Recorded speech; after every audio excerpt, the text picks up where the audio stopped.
Hi everyone, it's Monica with American English with Monica. I'm so glad you're here. We are studying phrasal verbs, and if you're new to the channel, welcome. I love teaching English all over the world. I have students, and these weekly videos are helping people. And if you can like and subscribe and share, that would be so awesome. And if you have any questions or comments, or if you have requests for phrasal verb videos, just type them in the comments. Okay? It's week 20. It's the 20th episode, which means there's a study guide. Every 10 episodes, I'm typing up a PDF and putting it in the comments for you. So this week, make sure you click on the free study guide. I will say, the study guide that was on week 10, weeks 1 through 10, and the study guide for weeks 11 through 20 this week, they are helpful, but they're not a substitute for watching the videos. So I encourage you to go back and watch each lesson. I think it will help your understanding because I give details and examples that you won't find on the study guide. Okay? All right, let's get started. This week I have three phrasal verbs to review. Look forward to, follow up, and circle back. Now, I've wanted to make a video about this one for a long time, look forward to, because it's often found with a mistake. Yeah, many English learners use this expression, which they should. It's a great phrasal verb. But there's an easy way to remember, I think it's easy, how to avoid this common mistake. Let me show you, okay? So first of all, the meaning. What does it mean when we look forward to something? Do you know? We look forward to something. It's always a noun. It's not a person. It's always a thing here. We don't look forward to people. We look forward to things, right? So it means it's talking about a future event that we are waiting for. We are expecting it. We're hoping for it. We are, maybe we're excited about it. Yeah. So it's something in the future that we're waiting for, we're expecting, we're eager for. So to be waiting, expecting, hoping. We could be hoping for it, maybe. Or we could be excited about a future event. A future event, a thing. For example, you might look forward to a party. You might look forward to a job interview. You might look forward to your coffee. I want to take a sip. You might look forward to a lot of things, and this is a very common expression, and I want you to use it. It's very often found at the bottom of an email, like the last thing we say. And this is the part I want to teach you that's usually a mistake. Look forward to, we often use it with the to be. I am looking forward to. I am looking forward to. You don't have to use the to be verb and the ing, but it's common. You can say I look forward to, but I will tell you it's more common, it's just more popular to say we are looking forward to. I am looking forward to. Now you must have something after the to, and this is where the mistake comes in.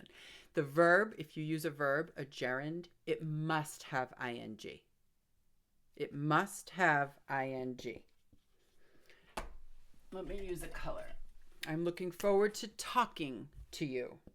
I'm looking forward to going on a date. I'm looking forward to seeing my friends. This is what is usually missing from my English learners that I see. They often say, I'm looking forward to talk to you. I'm looking forward to see you.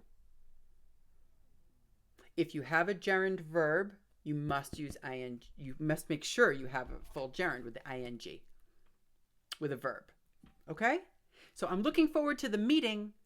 I look forward to the party. Those are nouns. That's easy. That's okay. But make sure if you have, I'm looking forward to going, I'm looking forward to dancing, I'm looking forward to sleeping, make sure it's ing. That's it. That's the big lesson today. Let's move on to follow up. As I drop my whiteboards. Okay, follow up. What does this mean? Follow up with someone. There's always a person. With is your really important piece here. Follow up with my colleagues. I need to follow up with my friends. I need to follow up with my students. I had a student yesterday that wrote an email to me, and he said, I'm following back with you. And that's the wrong preposition. We follow up with people. This means you are resuming a conversation, you're returning to a topic, you're replying or answering a conversation or a question that happened in the past.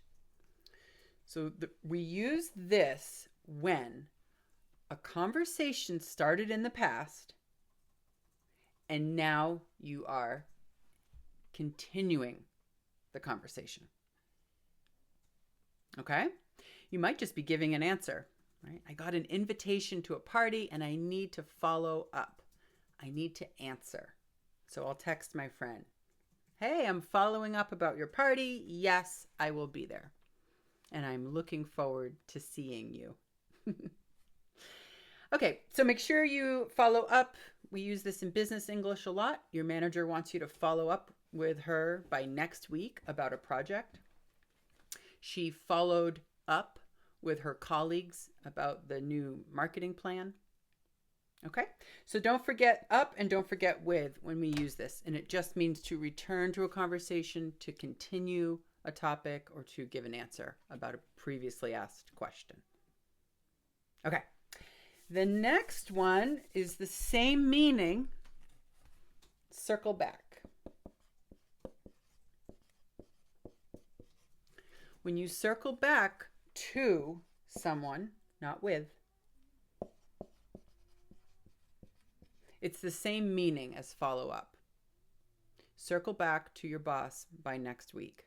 Circle back to your neighbor about the party. You can remember this one if you start a conversation in the past and then you circle back. And maybe in that time that went by, you had to check some details. Maybe your boss said, check with your team and then circle back to me. Follow up with me, circle back to me. These are very common in the office, very common business English terms, and I really wanted you to know them. Okay. A much easier way to say either one of those, follow up or circle back, is get back. Get back to me. Get back to someone. Get back to your team by next week with an answer. I need to get back to my friends about our plans this weekend. Okay, it's the same thing. Get back to. This has a different meaning than follow up or circle back. In addition, when we return to something, I need to get back to work. I need to get back to my house. I can't wait to get back to school. It means return. We wouldn't say that. Follow up and circle back in that context. Okay? I need to get back to my coffee. Okay, it's early here. I did want to give you a little bonus. I think we have time. We're at 10 minutes. I'm going to give you a bonus on follow-up. So normally when I do my videos, this series of videos, I'm talking about phrasal verbs, right? And if you've missed any videos, you can go back and watch. These are usually around 10-minute lessons. Some are a little bit longer. And today I'm going to give you a bonus with a noun for follow-up, since it's very popular to hear in an office. Follow-up. So we discussed the phrasal verb meaning, right? To continue, to return to a conversation. Follow-up. But as a noun, please come in for a follow-up. That means a second or third or an additional visit. Yeah. So for example, I had an interview last week for a new job, and they called me to come in for a follow-up tomorrow. A follow-up, it's a noun. And if you make it an adjective, they called me to come in for a follow-up interview. Yay. We would hyphenate because it's an adjective. A follow-up interview. So it means an additional, a return, another visit. It might be not a visit, but a conversation. We had a follow-up conversation at my job, and it went really well. I had a doctor's appointment last week, and they did some tests. And now I have a follow-up visit next week. So follow-up, the phrasal verb we discussed, but I also wanted to tell you it can also be a noun or an adjective. Okay? I hope this was helpful. Yeah, I love teaching business English, and especially when I see emails. Looking forward to going to the meeting. I'm looking forward to seeing you next week. So just remember ing after looking forward to. You'll be good.